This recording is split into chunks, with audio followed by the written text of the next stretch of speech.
Kita ketemu lagi sekarang di modul tentang sales dan marketing funnel. Jadi ini kelanjutan lagi nih dari intro ke digital marketing. Kenapa sih kita susah-susah kasih intro panjang-panjang? Kenapa nggak langsung masuk ke teknis Facebook, Instagram Ads, masuk ke teknis Google Ads? Kenapa? Karena makin lama itu yang namanya digital marketing tuh makin mahal. Jadi kita harus berpikir bukan hanya dari sisi marketingnya, tapi juga dari sisi bisnisnya. Jadi kita harus punya nih produk atau jasa yang tepat yang mau kita sodorin ke orang-orang yang kenal kita secara digital. Itu yang akan menjamin keberhasilan teman-teman di bidang digital marketing. Oke, jadi konsep yang kali ini namanya sales dan marketing funnel. Jadi mungkin teman-teman udah sering lihat ya, ini saya akan langsung kasih tunjuk, itu corong.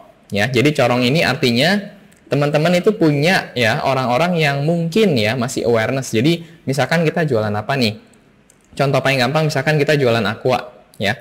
Terus kita misalkan teriak di satu hall yang isinya ada 2.000 orang. Kita tanya, siapa yang mau beli aqua? Nah, mungkin sekian persen, kecil banget ya, dari 2.000 orang itu mau beli aqua. Karena pada saat itu mereka pas lagi haus. Jadi itu adalah orang-orang yang sebenarnya sudah siap beli. Ya, itu biasanya funnelnya udah di bawah. Bisa jadi mereka karena keadaan atau karena memang sudah dididik oleh kompetitor kita, jadi mereka pengen beli suatu barang. Oke, nah itu tapi itu jumlahnya sangat sedikit. Jadi sebenarnya yang kalau misalkan teman-teman bisa ya bikin pasar sendiri dengan memanfaatkan sales dan marketing funnel ini, itu akan sangat-sangat keren ya, sangat-sangat bisa tumbuhnya cepet banget. Ini saya kasih contoh ya. Jadi ini adalah sales marketing funnel, saya jelasin dulu sebelum kasih contoh ya. Saya jelasin dulu ada tipenya awareness. Jadi awareness itu di mana orang tahu, oh ada produk atau jasa A, oh ada produk atau jasa B. Jadi mereka udah tahu, oh ada produk atau jasa itu, tapi mereka belum kepikiran kalau mereka pengen beli. Ya, misalkan, oh ternyata ada ya baju kombinasi yang polos sama batik, lucu juga, tapi saya belum mau beli. Lalu setelah itu ada tahapan namanya interest. Jadi mereka udah mulai interest nih, kayaknya menarik ya. Terus mulai tanya-tanya, mulai lihat-lihat gitu kan, mulai interest. Kemudian selanjutnya ada namanya consideration. Jadi di level consideration ini kita akan milih gitu ya, misalkan mendingan gue beli merek A atau beli merek B ya, mendingan beli A atau beli B ya, mendingan beli B atau beli C ya. Nah kemudian setelah ada consideration, lalu ada intent untuk membeli ya. Jadi mereka akan pengen beli, baru akhirnya mereka evaluasi, jadi pertimbangin antara 1, 2, 3, 4, 5, baru akhirnya beli ya. Nah, untuk setiap tahap ini ya teman-teman harus ada di digitalnya. Nah, itu yang saya mau sampaikan. Jadi kita mungkin ya kita bisa berantem di bawah nih. Jadi kalau misalkan teman-teman biasanya digital marketing pemula, mungkin kita akan berantemnya di bawah di sini ya. Jadi kita berantem di antara orang-orang yang memang sudah siap untuk beli ya. Jadi sudah siap untuk beli, tapi itu oke banget ya. Maksudnya oke karena digital marketing bisa langsung bikin orang jadi langsung beli. Cuman kita akan berantem dengan banyak sekali kompetitor ya. Jadi kalau kita fokusnya di bawah doang, itu nanti kita akan berantem sama kompetitor dan pasti akan ada ceilingnya. Jadi kita biasanya akan sering banget dapat pertanyaan, Pak, mendingan branding atau selling dulu? Jawaban saya nomor 1 pasti selling ya. Cuman kalau teman-teman nggak branding, itu lama-lama akan ada atapnya gitu ya, karena segitiganya kecil di bawah ya. Jadi dari consideration ke bawah itu kan kecil. Nah, gimana kalau kita bisa ada di atasnya? Nah, itu yang kita mau share. Oke. Nah, mungkin saya akan buka papan tulis yang sudah saya siapkan ya. Sebentar ya. Oke. Ya, jadi ini yang saya mau kasih tahu. Jadi kalau dari levelnya, dari awareness ke bawah ya sampai dengan consideration, itu teman-teman harus maintain ya. Itu biasanya di Facebook, Instagram sama di YouTube ya. Jadi ini yang kita maintain nih. Jadi Facebook, Instagram sama YouTube ya. Jadi di sini kita bikin konten-konten yang bermanfaat ya, bikin sesuatu yang orang tuh jadi tertarik. Misalkan kita punya restoran, orang mungkin nggak tahu kita punya restoran di situ, tapi begitu dia tahu, ada restoran baru ya di situ, yang pertama dilakukan orang apa sih? Mereka akan ngecek Instagramnya, mereka akan ngecek YouTube-nya. Terus teman-teman termasuk di awareness sama interest ini, teman-teman harus maintain Zomato misalkan. Jadi directory atau digital asset kita itu harus kita maintain. Ini untuk biasanya untuk nge-grab orang-orang yang ada di atas. Ya, jadi kadang-kadang bahkan di satu perusahaan tuh bisa dibagi dua. Jadi ada departemen marketing communication, ada departemen marketing. Jadi marketing fokusnya ke selling, marketing communication fokusnya ke branding. Nah, marketing communication inilah yang ada di atas. Jadi gimana caranya kita bisa generate demand, ya. Jadi mungkin tadinya nggak ada tuh orang yang pengen iPhone 11 gitu, tapi gara-gara brandingnya kuat, gara-gara awareness-nya kuat, jadi semua orang tuh jadi tertarik sama yang namanya iPhone 11. Gitu ya. Nah, lalu di bawahnya itu ada intent evaluation. Jadi kalau misalkan orang-orangnya itu sudah tertarik, misalkan saya udah tertarik nih gara-gara semua orang bilang saya kalau misalkan meeting enakan pakai webcam misalkan. Jadi saya tertarik, saya pengen beli webcam. Lalu apa yang next yang saya lakukan adalah saya akan nyari, ya. Jadi saya akan nyari bisa nyarinya di Instagram, bisa nyarinya di Google, bisa nyarinya di Marketplace. Nah, itu kenapa teman-teman yang di bagian bawah, Google Search, Facebook, Instagram, Marketplace yang di bagian bawah, itu biasanya ketemu orang-orang yang sudah siap beli nih. Gitu. Nah, makanya kenapa banyak yang bilang kalau di Tokopedia atau di Shopee itu kebanyakan perang harga. Kenapa? Karena ketemunya orang-orang yang udah siap beli. Gitu. Nah, jadi PR kita kan gimana cara nge-grab orang-orang yang tadinya tuh mungkin ya sebenarnya tertarik, tapi mereka tuh mereka tuh sebenarnya nggak lagi pengen beli sekarang. Oke, nah lalu yang bagian bawah lagi itu kerjanya tim sales sama kerjaannya si email marketing. Itu kalau dari sisi digital, ya. Jadi teman-teman bisa pakai Facebook, Instagram, di atas YouTube, pameran segala macam, pokoknya buat naikin awareness kita. Jadi biar orang tahu, oh ada ya produk kayak gini, oh ada ya produk kayak gini, oh ada ya merek ini, oh ada ya website seperti ini. Jadi teman-teman di bagian atas ini, ya biasanya kita akan banyak ngomongin tentang sesuatu yang gratis. Ya, jadi kita kasih value dulu secara gratis. Jadi banyak misalkan perusahaan misalkan mereka bikin e-book gitu ya.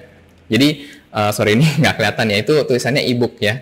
Jadi bikin e-book gratis ya. Contohnya ini saya kasih satu brand misalkan Glints ya. Jadi kalau teman-teman tahu Glints, dia sebenarnya main bisnisnya adalah headhunter. Jadi kalau teman-teman butuh karyawan bisa datang ke mereka, lalu mereka akan cariin karyawan buat kalian. Nah, jadi Glints itu pertama kali apakah dia langsung kasih jasa headhunternya yang belasan juta, puluhan juta? Enggak. Jadi pertama di atas itu mereka bagi-bagi e-book dulu. Jadi e-booknya itu juga sesuai dengan apa yang apa yang dijual. Jadi misalkan yang dijualnya itu adalah jasa headhunting.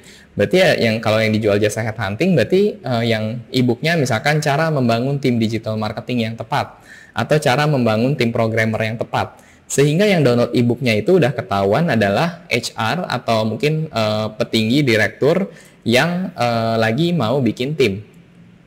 Ya, jadi dari e-book itu dia dapetin database. Dari database itu apakah langsung dijualin? Enggak, dia undang dulu ke event. Ya, jadi dia undang dulu ke event gratis biar orang datang, orang kenal, oh ini ya kantornya Glints, oh ini ya orang-orang di dalamnya, oh ini eventnya bermanfaat. Baru di akhir acara sesinya, kelas gratisnya itu baru dikasih tahu, Glints tuh punya solusi ini loh buat Bapak Ibu gitu. Misalkan mau pakai job portalnya dulu, setelah job portal nggak dapet yang bagus-bagus tapi butuh cepat mau pakai jasa kita boleh gitu ya. Jadi itu yang teman-teman bisa banget untuk ngelakuin. Oke, contoh lain ya, mungkin saya nggak tulis di sini. Contoh lain misalkan ada satu bisnis kita yang bergerak di bidang genset ya atau alat berat. Jadi pertama kali yang kita bikin itu adalah kita bagi-bagi video tutorial perawatan genset gratis ya. Jadi kita bagi video tutorial perawatan genset gratis. Kemudian dari orang yang nonton video itu kan kita dapat database-nya. Kita tawarin pakai WA. Ya, kita tawarin, Pak atau Bu, mau nggak gensetnya kita servis? Harga pasaran waktu itu servisnya harganya 500.000. Kita taruh 350.000. Jadi lebih murah. Ya, setelah lebih murah, apa yang kita lakukan? Jadi kan kita dapat banyak tuh, grab banyak database. Kemudian setelah banyak dapat grab database, lalu ada yang mau ya kita servis, lalu mekanik kita ke sana, itu kan banyak ngobrol, ya. Jadi banyak ngobrol. Jadi setelah banyak ngobrol, itu ternyata di tempatnya, ya salah satunya waktu itu ada case study yang menarik. Waktu itu kita bisa jualan barang harganya 2 miliar karena sales funnel ini. Jadi setelah mekaniknya nge-service itu di salah satu universitas di Jakarta Barat, setelah mereka ngobrol, kemudian ternyata ada proyek di kantor pusatnya. Jadi kita akhirnya diundang, kenapa? Karena akhirnya kita service dan mekanik kita kenal dengan orang maintenance-nya mereka. Baru akhirnya kita menang tendernya dan tender itu lumayan ya, bisa 2 miliar lebih. Jadi apa namanya itu yang teman-teman bisa lakukan ya. Jadi kalau kita ngerti tentang sales funnel ini, kita bisa memperbesar pasar kita itu jauh lebih cepat. Ya, saya akan kasih 2 contoh ya. 2 contoh ini kebetulan di bidang jasa. Nanti teman-teman bisa sesuaikan dengan yang bisnis masing-masing. Oke. Nah, contoh yang pertama misalkan Joska ya. Joska itu adalah konsultan keuangan. Ya, tidak semua orang terbuka untuk punya konsultan keuangan. Kenapa? Karena mereka mikir saya bisa handle sendiri. Benar nggak? Ya, atau konsultan keuangan banyak bohongnya. Nah, jadi yang mereka lakukan adalah mereka memperbesar pasar. Jadi memperbesar lebih banyak orang yang pengen pakai jasa konsultan keuangan. Jadi caranya gimana? Mereka bikin Instagram konten-konten yang edukatif. Sehingga orang akan lebih peduli atau lebih sadar tentang kesehatan keuangannya mereka sekarang. Ya, jadi mereka bikin konten-konten yang bermanfaat dari feed, dari story, sampai followernya bisa 700.000. Lalu setelah itu, dari orang yang sudah follow, dari orang yang sudah percaya sama kontennya, mereka bikin kelas online. Jadi kelas online-nya murah, cuma 125.000. Jadi disuruh komitmen kecil dulu, ya, namanya Jetox. Lalu setelah mereka bikin kelas online, lalu habis itu mereka bikin konsultasi. Nah, konsultasi itu harganya bisa 1 juta sampai 2 juta sekali konsultasi. Ya, jadi mereka bikin komitmen yang lebih besar lagi. Gitu ya. Nah, setelah udah konsultasi terus habis itu dibilang keuangan lu kayaknya benar-benar butuh gua ini deh, benar-benar butuh gua benahin. Gimana kalau kontrak aja sekalian setahun lebih murah. Jadi 12 bulan cuman bayar 24 juta. Kemudian komitmennya bisa berapa jam konsultasi gitu. Jadi lebih murah kalau dihitung per jamnya. Jadi contohnya seperti itu. Apakah dia jual langsung 24 juta di awal? Enggak. Ya, jadi itu yang bisa dilakukan. Contoh lain ya, misalkan kayak di Pakar sendiri. Nah, ini kita nggak bahas nih karena Bapak Ibu lagi ada di funnel ini, ya kan? Jadi kalau Pakar sendiri kita punya banyak workshop ya. Kalau online itu harganya murah, mungkin 300 ribuan, di mana cuma 4 jam. Jadi teman-teman di sini bisa ikut ya, bisa ikut tactical workshop kita. Kemudian kalau mau ngedalemin satu bidang, misalkan mau ngedalemin digital marketing, kita akan jual kelas kita yang lebih intensif atau akademi seperti ini. Jadi kita bikin video e-learning, kurikulumnya lengkap, lalu teman-teman bisa masuk ke sini. Nah, lalu setelah itu apa yang kita bisa tawarkan? Setelah itu teman-teman kalau udah mengerti tentang digital marketing, kan sebenarnya ada 2 pilihan. Satu pengen ngerjain sendiri, atau satu nggak ada waktu, saya pengen outsource. Nah, kita sebagai sebagai digital marketing educator, kita juga punya digital marketing agency. Jadi di mana kita tawarkan jasa ini. Misalkan Bapak Ibu atau teman-teman di sini yang butuh jasa, misalkan saya udah ngerti tapi saya nggak ada waktu buat kerjain sendiri. Saya cari orang yang bisa dipercaya untuk bisa nge-handle digital marketing saya. Nah, itu kita bisa membantu buat teman-teman atau Bapak Ibu di sini. Gitu. Jadi itu yang sales funnel yang teman-teman bisa pikirkan. Ya, itu sales funnel yang mungkin lebih kompleks. Kalau sales funnel yang lebih sederhana, misalkan contohnya teman-teman punya bisnis fashion, ya, itu bisa dibagi, ya. Jadi kita bisa bagi barangnya kita. Jadi barang-barang yang sale yang murah banget, misalkan kita punya produk yang harganya cuma 75.000 karena itu udah barang lama, pokoknya saya pengen jual harga kos saja, yang penting dia habis, gitu. Nah, 75.000 itu sale itu kita bisa kasih ke orang-orang yang belum pernah beli atau bahkan belum pernah visit websitenya kita. Nah, itu kita bikin iklan terpisah tuh. Ya, kita bikin iklan terpisah, Facebook, Instagram, target orang-orang baru. Ya, dengan sale ini. Yang kedua, di tengah-tengah, misalkan new arrival. Ya, jadi kita bisa bagi produk kita jadi 3. Produk yang aging, yang udah lama, yang harganya murah. Produk yang new arrival, sama produk yang premium. Nah, jadi kita bagi 3. Nah, produk yang aging kita kasih ke customer baru.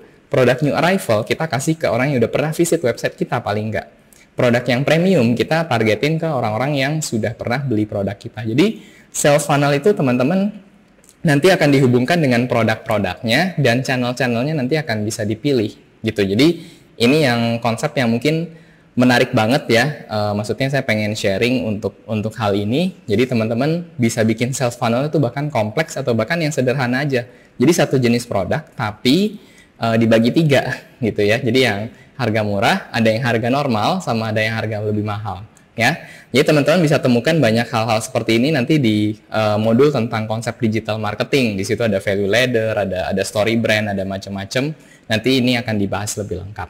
Oke, jadi itu sedikit intro tentang sales dan marketing funnel. Jadi intinya adalah apa yang harus dibikin ya di sales dan marketing funnel ini intinya adalah teman-teman nanti tahu satu, kita target siapa, dan kita pengen ya untuk dia pindah kemana. Oke, jadi misalkan kita bikin effort digital marketing mentarget orang-orang yang sudah pernah visit website saya, tujuannya buat dia beli new arrival-nya saya. Nah itu udah disiapkan, ya. Lalu dari situ baru kita siapkan produk dan message-nya. Ya, jadi kita siapkan produk dan message-nya. Jadi ketika kita udah tahu misalkan mau target A ke B, lalu kita siapin produknya ini, message-nya seperti ini. Gitu ya. Jadi itu yang teman-teman harus ketahui tentang sales dan marketing funnel. Karena digital marketing makin lama makin sulit ya, makin mahal. Tapi dengan cara seperti ini teman-teman akan bisa banget ya, masih bisa banget buat itu naik banget ya dengan digital marketing. Karena kalau cuma dengan kita, oh ya udah kita blast aja semua produk kita ke semua orang, nah itu kan nggak terarah. Jadi kita tuh harus terarah. Jadi kadang-kadang bahkan kita punya iklannya tuh ada 3 atau 4, itu targetingnya beda-beda, terus pesannya pun juga beda-beda. Ya, jadi itu nanti teman-teman kita akan belajar banyak di masing-masing channel ya. Jadi Google Search Ads kayak gimana, kalau misalkan di Facebook, Instagram seperti apa, dan seterusnya. Oke, itu aja teman-teman untuk sales dan marketing funnel ya. Terima kasih banyak ya. Kita ketemu di modul selanjutnya.